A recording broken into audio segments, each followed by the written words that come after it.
Welcome to দিয়ানা channel guys. এখন বাজে সকাল 11টা আর আমরা সকালের খাবার টাবার খেয়ে নিয়েছি, কিন্তু ঘরের এই অবস্থা। তো আজকের ব্লগটা আমি এখান থেকে শুরু করছি। আর ঘরের এই অবস্থা কেন সেটা বলছি।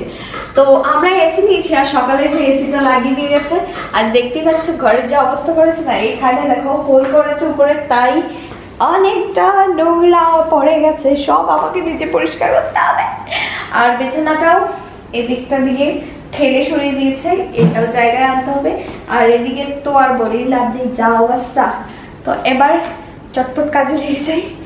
আর খাবার যে খেয়েছি সকালে, ওগুলো এঁটো বাসনগুলো মাজিনি, রয়ে গেছে। তো আমি ভেবেছি যে আজকে ব্লগটা শুরু করে যাক, এখন থেকে শুরু করে দিই, নাহলে এগুলো পরিষ্কার করতে করতে কয়টা যে বাজবে ভগবান।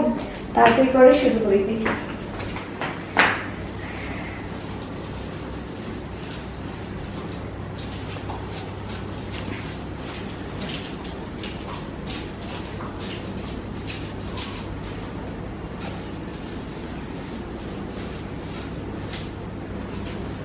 যা গরম পড়েছে, আর আমাদের রুমে আরো বেশি গরম।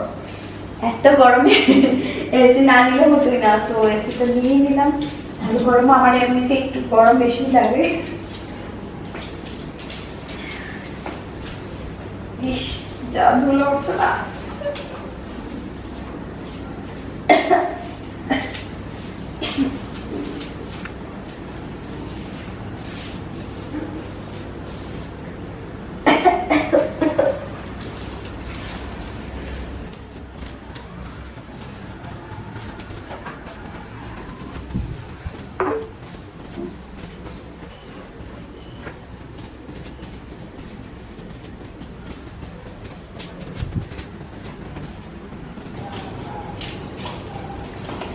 তো এখানে সব ধুলো জমানো হয়েছে, দেখতে পাচ্ছ অনেকগুলো ধুলো, সাথে আবর্জনা, প্লাস্টিকের প্যাকেট। আর এখানে ওয়ালের কিছু টুকরোগুলো আছে যেগুলো হোল করেছিল না, এই যে ওগুলো পড়ে আছে। ওগুলো আমি আরেকটু আগেই এখানে এসে জমিয়ে রেখেছি, একসাথে দিয়ে ফেলে দেবো ভেবেছি। আর এখন এইটুকু বেরিয়েছে, তো এবার এগুলো নিয়ে ফেলে দেবো। এবার বিছানাটাও টানতে হবে।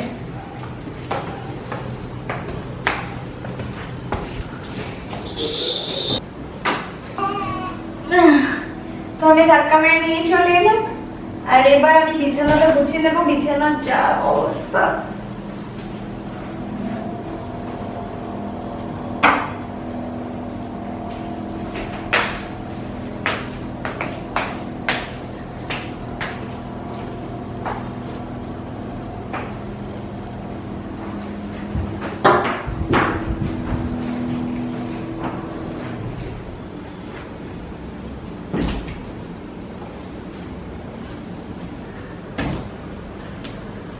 ফাইনালি আমার বিছানা গোছানো হয়ে গেছে। আর এবার আমি এগুলো একটু মুছে নেবো, একটু ঠিক করে নেব টেবিল, তারপর এই যে যা যা কিছু আছে সবকিছু একটু গুছিয়ে নেব।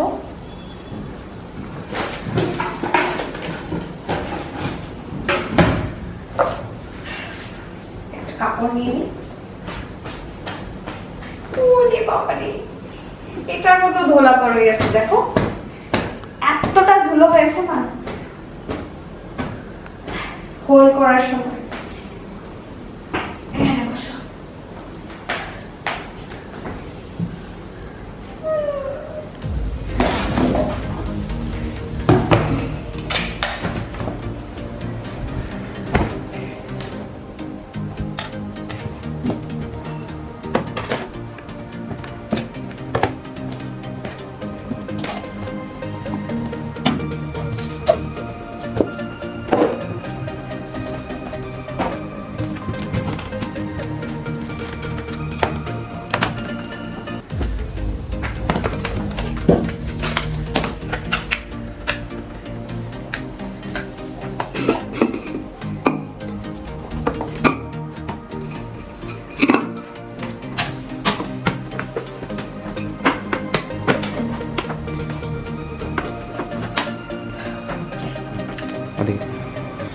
তো আমি ফাইনালি সবকিছু সবকিছু গুছিয়ে নিয়েছি, সবকিছু ঝেড়ে টেড়ে একদম জায়গায় জায়গায় রেখে দিয়েছি। অনেক ধুলো হয়ে গেছিল, সবকিছুর মধ্যে একদম চিড়চিড়ে করছিল, হোল করে যে ধুলোগুলো বেরিয়েছিল সব ঘরে একদম কি বলবো। তো সবকিছু নোংরা হয়ে গেছিল, সবকিছু মুছে নিয়েছি, এবার সব ক্লিন হয়ে গেছে, জায়গায় রাখা হয়ে গেছে। এবার শুধু ঘর মোছাটা বাকি। তো আমি এবার ঘরটা মুছে নেব।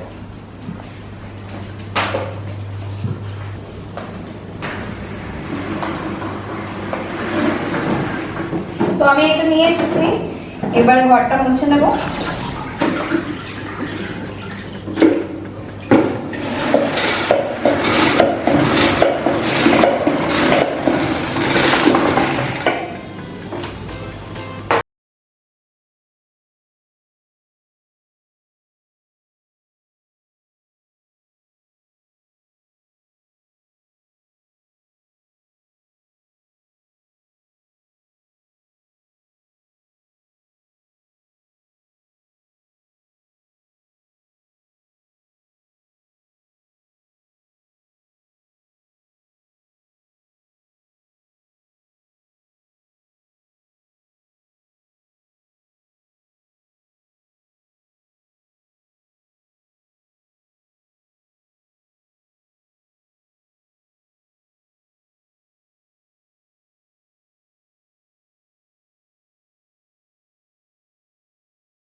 তো ঘর মোছা শেষ, আর ঘর মুছতে মুছতে এতটা সময় লেগে গেছে, অনেক ধুলো আছিল, 2-3 বার করে মুছেছি।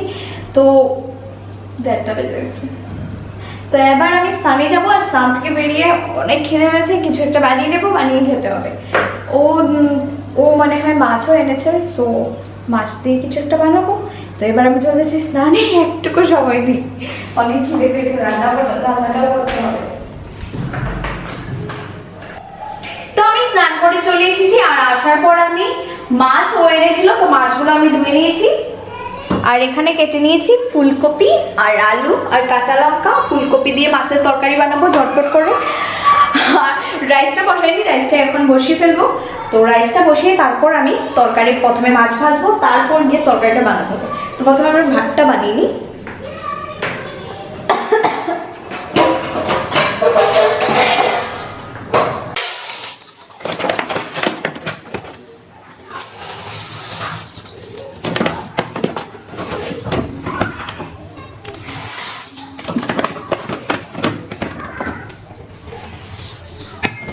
হয়ে গেছে।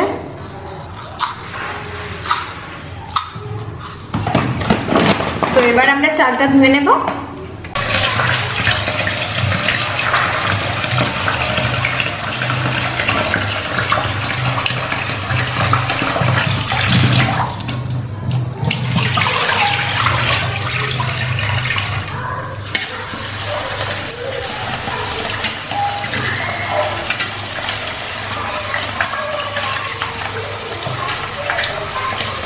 আজ অনেক দেরি হয়ে গেছে, তা আজ শুধু আমি একটা জিনিসই রান্না করব, সেটা হলো মাছ দিয়ে ফুলকপির তরকারি। আর কিছু রান্না করা যাবে না, কারণ অনেক খিদে পেয়ে গেছে।